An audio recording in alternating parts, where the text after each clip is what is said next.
I'm very happy to be with you today, and we will speak on a verse on Bhagavad Gita,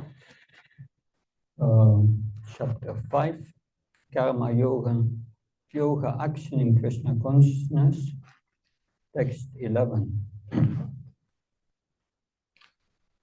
Om Namo Bhagavate Vasudevaya.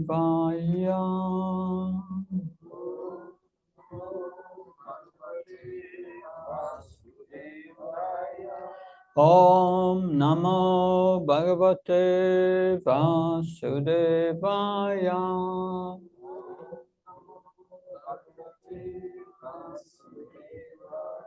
Om Namo Bhagavate Vasudevaya.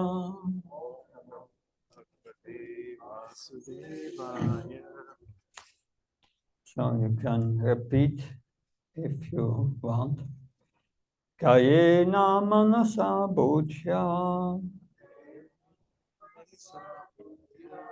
kevalerindriyerapi yogina karma kurvante sangam tyaktva sudaye kayena manasa buddhya kevalerindriyerapi yogina karma kurvante sangam tyaktva sudaye kayena manasa buddhya kevalerindriyerapi yogina karma kurvante sangam tyaktva sudaye. The word for word translation. Kayena, with the body. Manasa, with the mind. Buddhya, with the intelligence. Kevalai, purified. Indriyai, with the senses. Api, even. Yogina, Krishna conscious persons. Karma, actions. Kurvanti, they perform. Sangam, attachment. Tyaktva, giving up. Atma, of the self. Sudaye, for the purpose of purification. Translation and purport. A.C. Bhaktivedanta Swami Srila Prabhupada ki. The yogis, abandoning attachment, act with body, mind, intelligence, and even with the senses only for the purpose of purification. Please repeat. The yogis, abandoning attachment, act with body, mind, intelligence, and even with the senses, only for the purpose of purification. Purpose. When one acts in Krishna consciousness for the satisfaction of the senses of Krishna, any action, whether of the body, mind, intelligence, or even the senses, is purified of material contamination. There are no material reactions resulting from the activities of a person, of a Krishna conscious person. Therefore, purified activities, which are generally called sad achar, can be easily performed by acting in Krishna consciousness. Sri Rupa Goswami in his Bhakti Rasamrita Sindhu 121-187 describes this as follows. Iyayasya aredasya karmana manasa girinikalas abhavastashu jivan mukta sauchate. A person acting in Krishna consciousness, or in other words, in the service of Krishna, with his body, mind, intelligence, and words, is a liberated person even within the material world. Although he may be engaged in many so-called material activities. He has no false ego, for he does not believe that he is this material body or that he possesses the body. He knows that he is not his body and that this body does not belong to him. He himself belongs to Krishna and the body too belongs to Krishna. When he applies everything produced of the body, mind, intelligent words, life, wealth, etc., whatever he may have within his possession to Krishna's service, he is at once dovetailed with Krishna. He is one with Krishna and is devoid of the false ego that leads one to believe that he is the body, etc. This is the perfect stage of Krishna consciousness. Repeat the verse again. Kayi namanasa buddhya kevale indiyarapi. Yogina karma kurvanti sangat chaktvad masudai. The yogis abandoning attachment act with body, mind, intelligence, and even with the senses only for the purpose of purification. Omajnana trandasya chananchala shalaka. Chakshur militam yena tasmai shigave namah.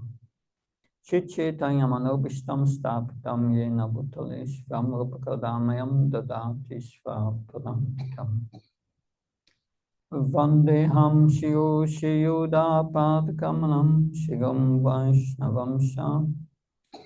Shirupam jagajatam saganaragnatam vitam tam sachivam sadvaitam savdutam parijana saitam Shri Krishna Chaitanya Devam Shri Radha Krishna Padam Saganalita Shivshakam Vitam Shah He Krishna Karuna Sindhu Dina Bandhu Jatpate Gopesha Gopka Kantarat Kantamastate Tapta Kanchana Gaurangi Radhe Vrindavaneshwari Vishabham Sutadevi Panamama Haripriye Pankha Kalptabhasha Kripa Sindhavasha Patnam Pavanabhyo Vaishnavyo Namo Namo Jaya Shri Krishna Chaitanya Prabhu Nityananda Shri Advaita Gadadhar Shivasadi Gaura Bhaktavinda Hare Krishna Krishna Krishna Hare Hare Hare Rama Rama Rama Hare Hare Nama Om Vishnu Padaya Krishna Prasthaya Bhutale Srimate Bhaktivedanta Swamiti Namani Namaste Saraswata Devi Gauravani Pacharani Nirvishesha Shunyavadi Paskachai Desatari Srila Prabhupada Ki. So this is an essential verse in the Bhagavad Gita. It speaks about purification. The yogi strives for purification. The yogi, Srila Prabhupada, in a word-for-word translation, translates in a Krishna conscious person. That's a yogi. That's the highest yogi. Krishna conscious person strives for purification. In the 16th chapter of the Bhagavad Gita, first, all the godly qualities or divine qualities are described. And the 16th chapter starts with Abhaya Sattva Samsudaya. Sattva samsuddhir means purification of one's existence. That's a godly quality. So we need purification, but what needs to become purified? That in the purport, Srila Prabhupada explains, we are the soul and we have a body. The body is part of Krishna's energies, the external energy, or the material energy. And the soul is the internal energy, the spiritual energy. And the soul by nature is spiritual. And because the soul is nature is spiritual, it can only be happy in a spiritual atmosphere. What is spiritual atmosphere is Sat Chit Ananda. Sat means eternal. How can you be happy in this world if you are going to die? Can you be really, truly happy? No. This is not our home, this world. We are eternal, and we belong to an eternal atmosphere. It's the spiritual world, the eternal world. Krishna explains in Bhagavad Gita, Ham sarvasya prabhu mata sarvam pravartate iti mat prabhajanti mam buddhabhav smankita. I'm the source of all material and spiritual worlds. Because there are spiritual worlds and there are material worlds. That although everything is Krishna's kingdom, material and spiritual worlds, all Krishna's kingdom. So it's good news, we are in Krishna's kingdom, but we are in the prison section. That's the problem. So we cannot truly be happy here because we are higher energy, spiritual energy. And the body and the subtle body, which is covering the soul, is material energy. It's lower energy. But because the soul desires to enjoy matter, it comes under control of the material energy, the lower energy. We are higher energy and we are coming under control of the lower energy. Is that a good idea? No. It should be under the control of the spiritual energy. And this process of purification brings us again to the spiritual platform. To understand this, we need to understand who we are. We are an eternal part of Krishna. An eternal part of Krishna. The soul has never been created, like Krishna has never been created. That we are eternal. And Krishna, he says it in Bhagavad Gita. To Arjuna, surrenders to Krishna in the 2nd chapter, and said, I'm surrendering myself to you. And Krishna starts to instruct him. He's saying, Natvevam chatunasham natvam nevim chanadipam nasheva sabhavishama sarvabhayamataparam. He said, you and all these kings here on the battlefield, Arjuna, existed in the past, are existing now, and will never cease to exist. Because we are spirit souls, but we misidentify with the body. You have the subtle body, you have the gross body, and you have the spirit soul. The spirit soul is in the body. How do we know that the soul is in the body? Because consciousness is coming from the body.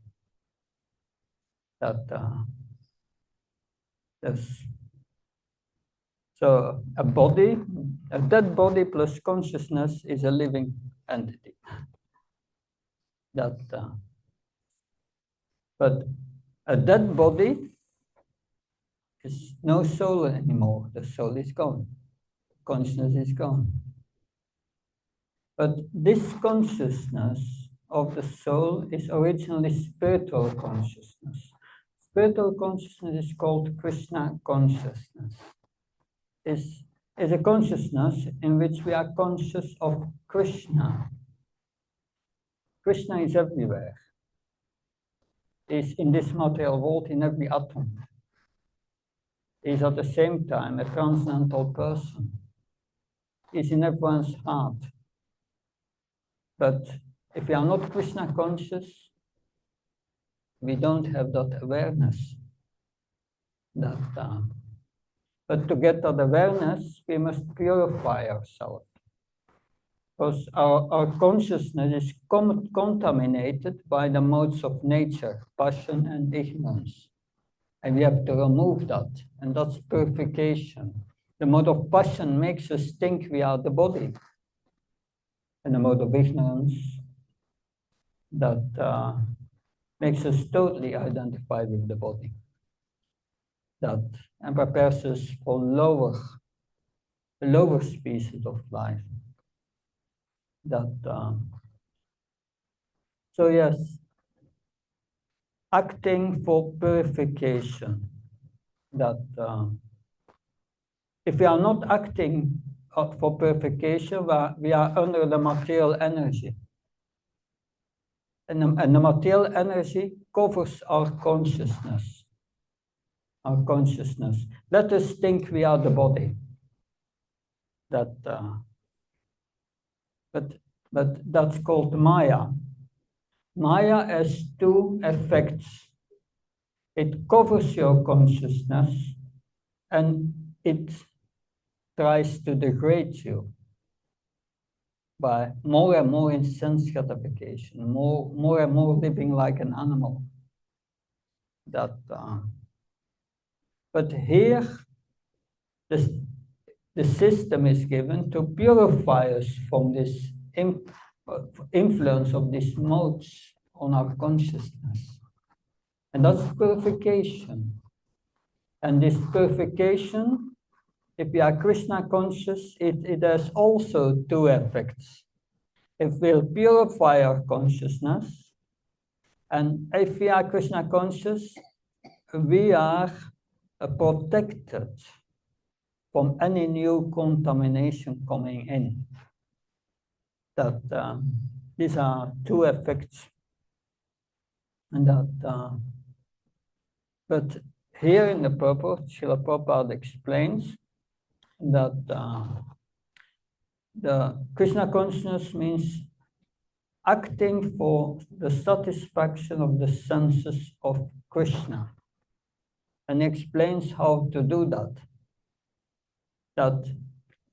This verse explains how to do that, using our body, mind, senses, and so on, in the service of Krishna. But that has two aspects, the internal and the external. The internal mode is very important, because it's a mode of giving all our love to Krishna. It's devotion. And the external aspect is we serve Krishna with our body, mind, intelligence, with the senses. That's more mechanistic. Using the body, mind, and senses. And if we do that always, and that's the verse Srila Prabhupada quotes in the purport, then we will soon come to the liberated platform. You are already considered liberated, but we should always do that. In other words, this verse explains how to act as a spirit soul and not as the body. So this is explained here in the purport, that what is the effect of using one's mind in Krishna's service. To understand that, we must know what's the function of the mind. Mind means thinking, feeling, willing. If our thinking, feeling, and willing is used to get enjoyment in this world, then that it will degrade us. That our thinking, feeling, willing should be used in Krishna's service. So thinking, that's what we are doing now. We are hearing Bhagavad Gita, and we think about how to develop Krishna consciousness, how to spiritualize our life. Feelings, using feelings in Krishna is also very important. That we sing feelingly. When we serve the deities, a lot of emotions are involved.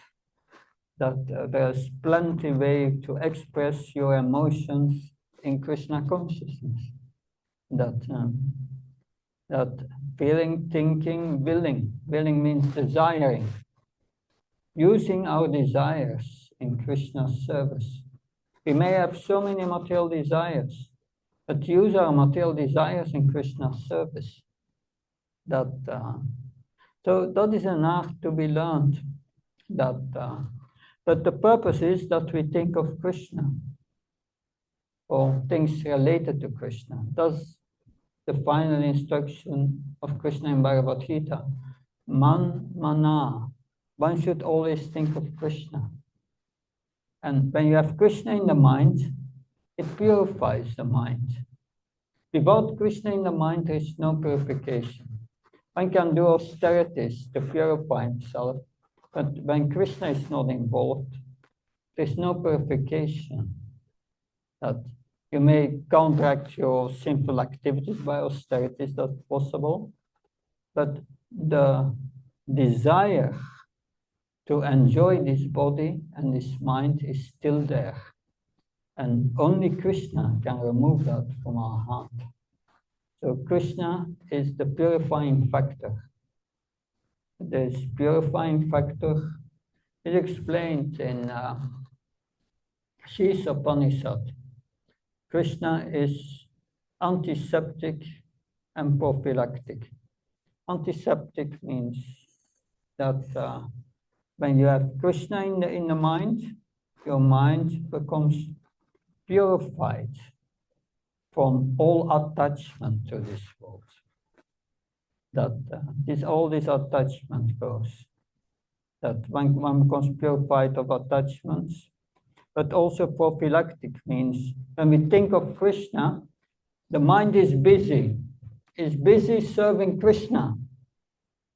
And as long as it's busy serving Krishna, it will not get into any activities of the body for sense gratification. It will not act for sense gratification, for enjoyment of the body. It's busy, like a child, when it has no engagement, the child will do naughty things. But when it's nicely engaged, then it's busy. So we should always strive to be busy in Krishna consciousness for our purification. But that's the mind. But the intelligence becomes purified by hearing transcendental knowledge. Transcendental knowledge explains us how to act as a spirit soul. And that purifies the intelligence. Hearing Bhagavad Gita, hearing Bhagavatam, and when we become purified, then we come out of the duality of this world. Because why are we thinking that we are the body? It's because we think in terms what's good for the body. What's bad for the body. What gives pleasure to the body we like, and what gives pain to the body we don't like. But we have to learn thinking to what's good for the soul and what's bad for the soul. And that is transcendental knowledge. Understanding this point, that otherwise we are in this duality, good and bad. And good and bad is factually an invention of the mind. That Radhanath Maharaj often tells this story of it's an old Chinese story. In old China, in a little village, there was a farmer. And the farmer had a son, and he had a horse. A horse he used, the horse he used for the land, for the plowing the land, working on the land. And one day, his horse ran away. And all the villagers said, that's bad. Now we lost this horse. That how he's going to work on the land, that's very bad. 3 days later, the horse came back with 2 other horses. And all the villagers said, oh, that's good. Now he has 3 horses. Very good. And then, of course, these were 2 wild horses. And the son of the farmer tried to tame these wild horses. And he was trying to tame them, but he got an accident and broke his leg. And all the villagers said, that's bad. Now he broke his leg. That's very bad. He cannot walk, nothing. So they said it was bad. Breaking his leg is bad. The next day, a representative of the emperor came to draft young men into the army. And they came to the house of the farmer to see the young man. But the man said, oh, he broke his leg. We cannot use him in the army. And all the villagers said, that's good. Now he doesn't have to go to the army. So first, the breaking of his leg was very bad, but now it's very good. So it's all an invention of the mind. It's good, bad, that's a concoction of the mind. In the second chapter of Bhagavad Gita, there, I think, 654, I think, Arjuna is asking what are the symptoms of one who is situated on the transcendental platform in the consciousness of a soul. And then Krishna, the first thing he says, Prajati yata kamam sarva. Yeah. He says that when on the transcendental platform is giving up all material desires to enjoy the body, that is given that up, because such desires, Krishna says, are an invention of the mind. We think we are going to enjoy in this world, but factually there is no enjoyment. It's like we are eating, that we want to eat, why? Because we are hungry. Hunger is a pain. When we eat, the pain is gone, and we think, now we are happy. But that is an invention of the mind. That Krishna says you have to give that up. So these material desires are not easy to overcome, Krishna says. in the Bhagavad Gita, he says, Mama Maya Durachya, Mami Vai, yeah, it's this Mama Maya Durachya, this material energy is very difficult to overcome. But when we surrender to me, can easily cross beyond, it says. Surrendering means following Krishna's instructions here in Bhagavad Gita. So another point that Prabhupada makes here in this purport is that he speaks about dovetailing.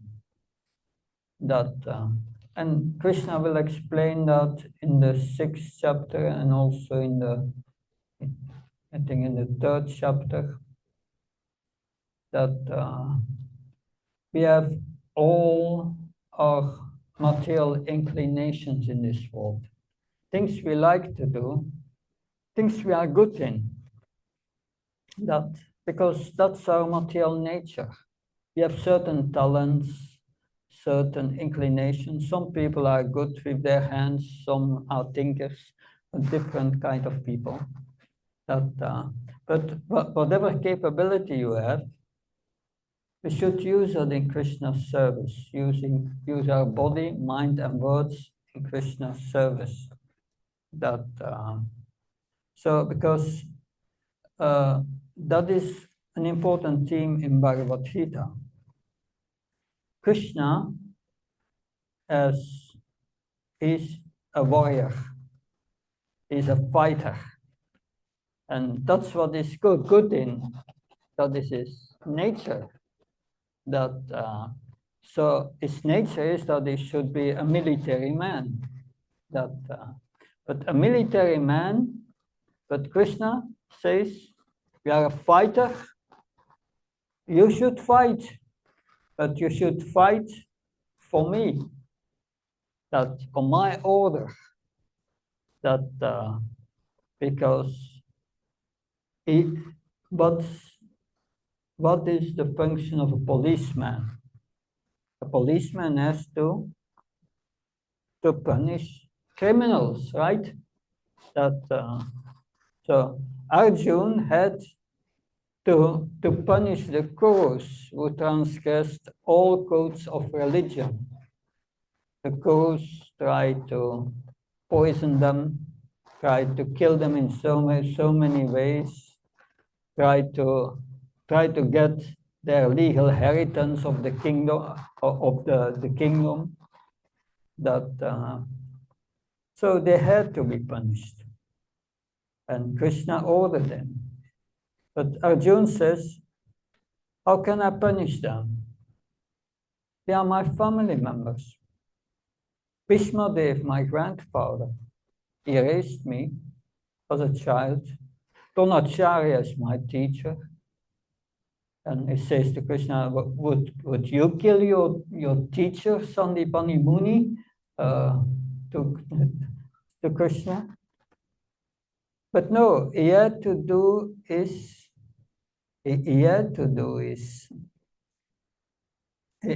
duty.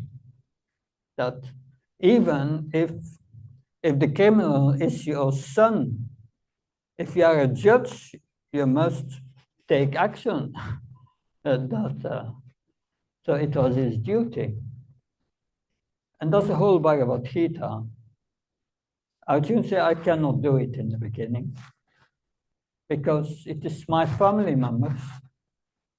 I'm too attached to them. I want to enjoy a kingdom, but not without them.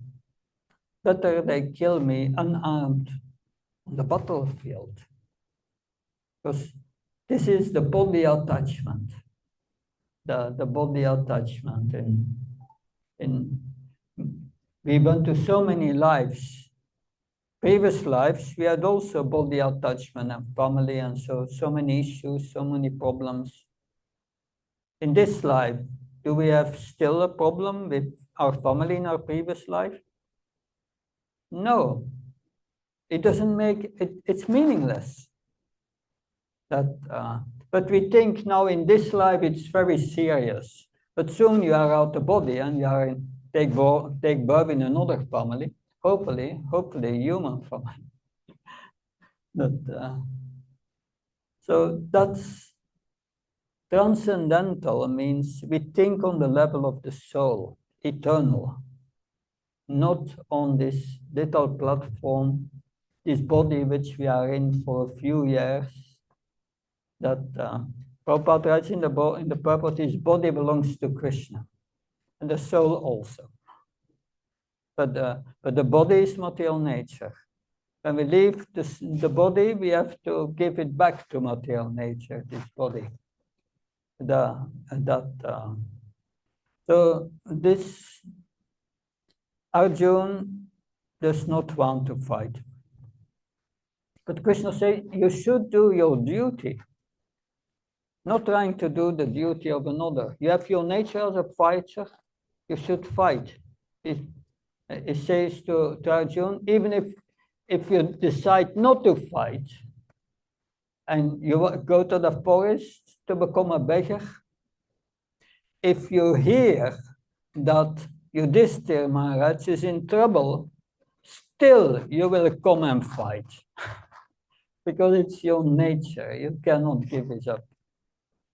So that's our nature. And by using our nature in Krishna consciousness, body, mind, senses, all in the service of Krishna, we become purified. We become purified of that nature.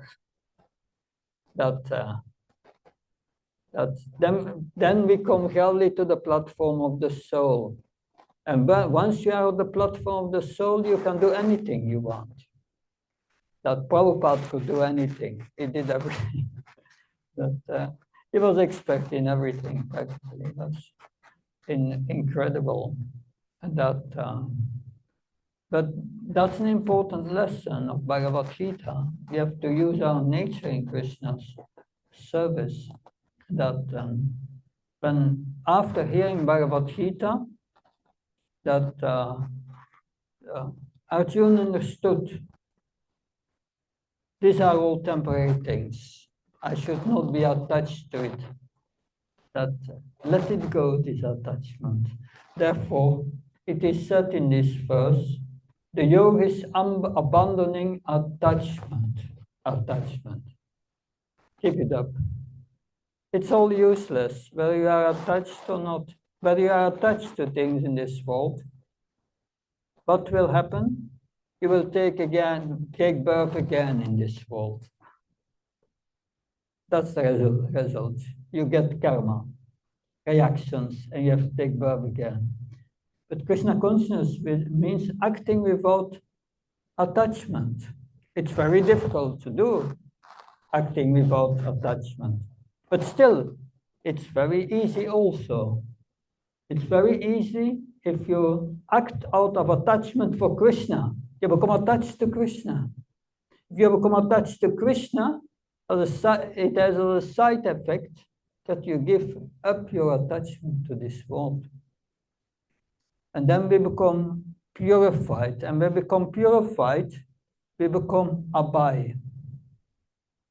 Abhay means fearless. You realize, I'm not this body. I'm eternal. And then you become fearless. Because when a self-realized soul is again reinstated in his spiritual body, even within this body, and is fearless, he does not feel any pain when one is self-realized. Because pain comes from the mind and the body. But it's a feeling in the mind, factually. But we are not the mind. That is the point. If one realizes that, the Krishna consciousness becomes the observer of the mind. So therefore, we act only for the purpose of purification. What's the best way to purify? Of course, Krishna says, Shakhnakta karmano yatra lokyam param karma bandhanam. You have to do sacrifice for me. We did the Nrsimha sacrifice. That's an example. That's one kind of sacrifice we do. That's very good. But the chanting of the holy name is a sacrifice for this age. If we chant Krishna's names, we become purified. If we hear Bhagavad Gita, we become purified. When we worship the deity, we become purified. When we offer our food and take spiritual food, we become purified. So everything we do here is for your purification.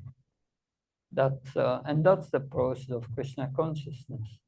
And purified means you give up your attachment and you become more attached to Krishna. And you become more peaceful, more happy. Materialistic people, their life is full of misery. They think I'm going to die, everything is finished. But the devotee knows as he becomes older and advancing Krishna consciousness, he becomes more and more happy. And changing the body is not a big thing. It's a change of body. You leave one body, you get another body. And Krishna brings his devotee always to a very auspicious destination. That's explained in the 6th chapter of the Bhagavad Gita. This Krishna consciousness movement and this practice here gives us great hope that we act for purification and we become more and more happy. Any question, comments?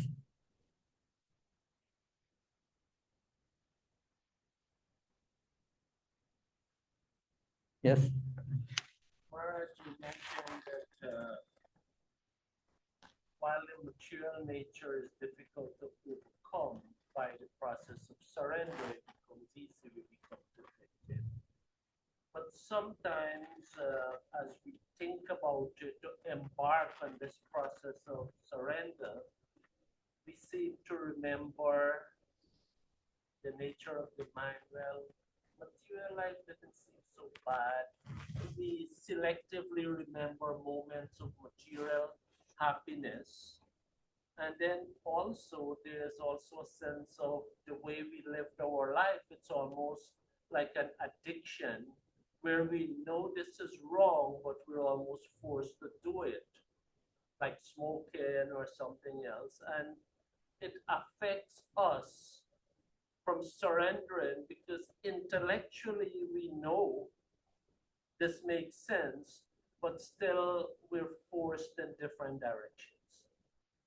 So any thoughts how to progressively surrender? Yeah, so what you described is a person situated in the mode of passion and ignorance, that this is a state of deep illusion. And the question is how to come out of this illusion. Come out of this illusion, one needs spiritual power. To get spiritual power, Krishna says in Bhagavad Gita, we have to become a Mahatma. Mahatmaнаstu Mamparta Deving Prakriti Ashrita. A Mahatma is one who knows how to connect with the spiritual nature. But unless one is connected with the spiritual nature, one is situated in the material nature, in this illusion. So, because the illusory energy is very strong, we see every day people dying, but we think everything is all right. That as long as I sleep well, I eat well, and nice family, everything is good.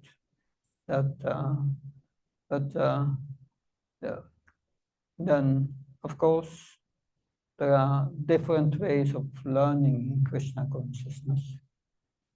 Mainly 3 ways of learning. But the first is, if we want to learn, we have to be sincere. Sincerity comes in taking the instruction of the spiritual master as one's life and soul. It means one takes the instruction of Krishna in Bhagavad Gita very serious. If you want to love Krishna, you want to love a person, you should be interested what a person has to say. If we want to love God, we have to be interested what God is saying us. Is giving us the process here for purification. So we have to start this process under the guidance of a spiritual master. A spiritual master teaches us how to progress, and it gives us a process of sadhana, Vaidhi sadhana bhakti, a spiritual practice based on the instructions of the spiritual master.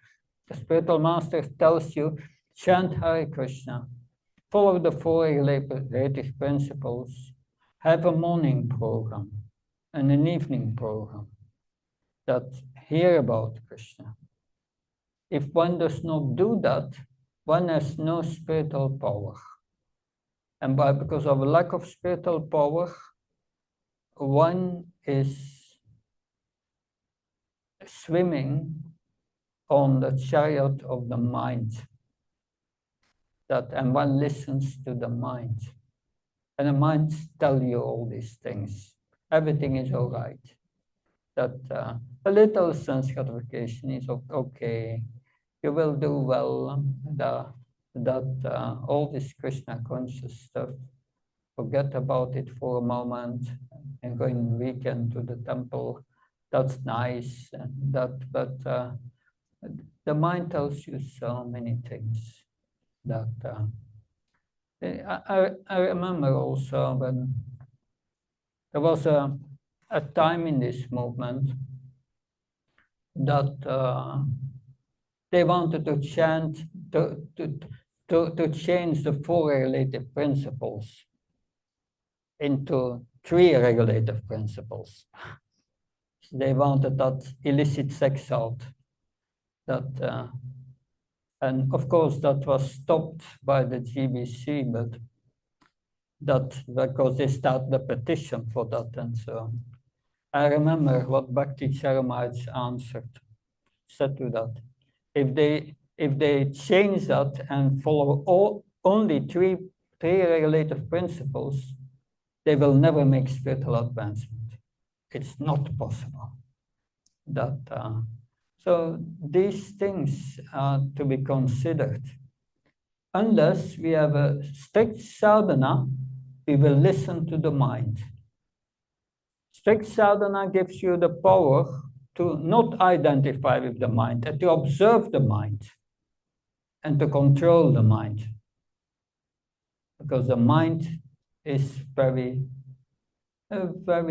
I must say, expert in telling you so many things. Maya comes to the mind. But there are three ways of learning.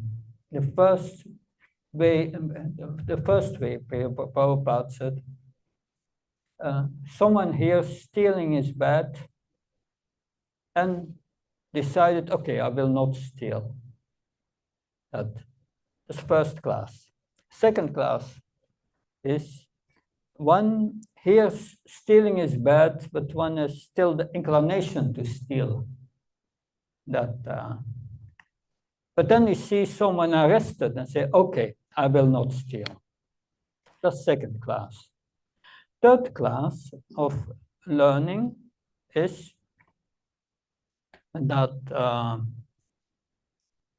I hear stealing is bad, but I still want to steal. I see someone is arrested, but still I want to steal. And one stops only stealing when one is arrested himself. That's third class. So in Krishna consciousness, we can have first class, second class, or third class learning. The first class is we hear Bhagavad Gita and Bhagavatam daily. And we learn by hearing. That's first class.